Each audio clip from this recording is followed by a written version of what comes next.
Hello.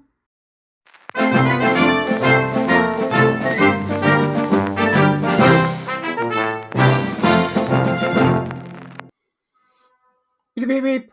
Morning, everybody. Barry here. Hmm. I hope you're well. It's been quite an extraordinary few days off the back of what was an extraordinary month. First off, I can't believe it's May. What was that? That was your life. Do I get another? Sorry, no. One each. That quick. There is so much going on. I've had conversations with warrior teachers. Conversations with people who aren't warrior teachers. I've spoken to people who are woke. I've spoken to people who are anti-woke. So I'm going to start today with this little mull with a quote because I think it is the most appropriate. Of all tyrannies, a tyranny sincerely exercised for the good of its victims may be the most oppressive. It would be better to live under robber barons than under omnipotent moral busybodies. The robber baron's cruelty may sometimes sleep, his cupidity may at some point be satiated. But those who torment us for our own good will torment us without end, for they do so with the approval of their own conscience. That was a quote by C.S. Lewis, and it seems to be the most appropriate quote for this current situation we find ourselves in. Going back to the beginning of all this, when I first began to understand what was going on, I wrote a ridiculous book called Cult, which is just a mess. But that's not the point I'm making. I was high as a kite on morphine as the result of an operation, and that's when I wrote the book. I find it hard to even look at it, let alone read it these days. But what I said in that book, that what we were dealing with was the biggest cult the world has ever seen. And here I am years later, and I stand by that. What I've seen over the last few days, in particular in regards to the letters being signed by people. I mean, people are signing letters saying that they're going to break the law. People are signing letters saying they are going to ignore a Supreme Court judgment. Organisations are signing letters saying the same. From universities such as Leeds through to the British film industry, not British film industry, isn't it British film industry, BFI? British Film Institute, isn't it? British Film Institute, they've done it. To tiny businesses like saunas for gay men, or even, God forbid, a cabal of druids. Honest to God. What make them think that they have to write a letter? They're a bunch of druids. They're, doing what druids do, or whatever they do. And they've written a letter saying, we stand by the trans. A bunch of druids. It is, without shadow of a doubt, a cult. It's got all the hallmarks of a cult. It has every single marker for a cult, except one. And this is discussed by us in year 2 of the Warrior Teacher Program when we cover cults. It's because the main thing that people who understand cults or think about cults want to see is who is the cult leader. We talk about the Manson family, for example. That's probably the best example of the one that everybody will know, because the cult leader in that case was Charles Manson, who murdered Sharon Tate and others. His team did. He didn't do it. Or we talk about Jim Jones and the drinking of the Kool-Aid. This is what people understand to be cults. What I think we've got our hands on is the first non-geographically based cult. And that technology has enabled this cult to spread rather like you would spread terrorist cells, in that there are small individual elements of it. And that is why it is hard to pinpoint where the leaders are.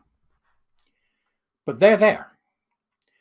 Whenever you take this back as far as you can with an organization or with a group of people or with whatever it may be, you end up in one place. And that one place is academia. It is fairly apparent to me that if we want to find the leaders, that's where we need to go.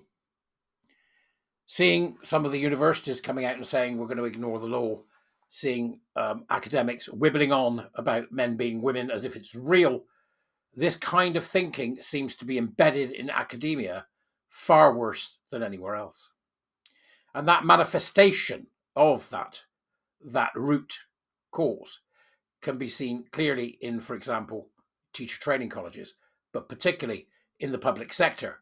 so beloved of those who can slide from one public-funded organisation, such as a university, into another, such as the Department for Work and Pensions or HMRC, with their gilt-edged pensions and their inability to fire anyone. I think until we deal with this head on and we recognise that what we've got is a deconstructed cult, and look for what are the markers of that cult, which takes us right back to the C.S. Lewis quote, then we are going to end up nowhere. It is an extraordinary thing to see organisations doing what they're doing, particularly the bigger ones, but it's also an extraordinary thing to realise that they will spread this again. Their misinformation, Stonewall have already started doing it. I don't think it's possible to end this until we start to see it for exactly what it is. And I believe, and I will be interested to hear whether you do, that the root cause of all this is equity, diversity, inclusion, equality, diversity, inclusion. They've now rebranded, by the way. Look for the word belonging, they'll rebrand again. That all of this comes from this fetid system, which was jumped on and popularised and also exploited fully by the likes of the Stonewall Index, where people were ranked according to how good they were at being hard left neoliberal twats, or the Athena Swan programme, which is another one of these boondoggles, and any number of them that are beginning to emerge again, and will do so under different banners as they bring back in this fetid belief system. We cannot move forward as a country, I don't think, in the 21st century by holding on to ideas that were originally fit for the 19th, just about fit for the 20th, but certainly aren't fit for the 21st. We don't live in the same world anymore. Even if you're poor in this country, you're richer than people from history. I don't know what the answer is, except the one that I always give, which is one person at a time. That's how we do it. We change minds one person at a time. You would have noticed, rather wonderfully, that both Kathleen Stock and Sharon Davis have come out shouting this week and saying, I get more angry and I have less F's to give about all this as I go along. And I coined it Rambo Stock, I think was one, and Ripley Davis was the other, to illustrate what I think is a growing realization amongst people that righteous anger is the best response to these people and that they are in fact morons. It's time to stop messing about. There are those that you can reach. There are those you can talk to, and you can easily tell them apart. The warrior teachers do it all the time. But for people who resolutely fail to look because they are cultists of the first order, you're wasting your time. Just dismiss them, for that is all they deserve. For they, in their world, live in a righteous bubble in which child abuse is good if that child is confused enough, unwell enough, or convinced enough to believe that they have a gendered soul slipped into a flesh sack that unfortunately a God got wrong. Our tolerance for this must end, but it needs to end, and it needs to end individually. I've seen, and I'm pleased to see, people saying that they are now in work going, I'm having none of this, and getting involved in conversations with HR and pissing off the LGBT cultists, but getting their way.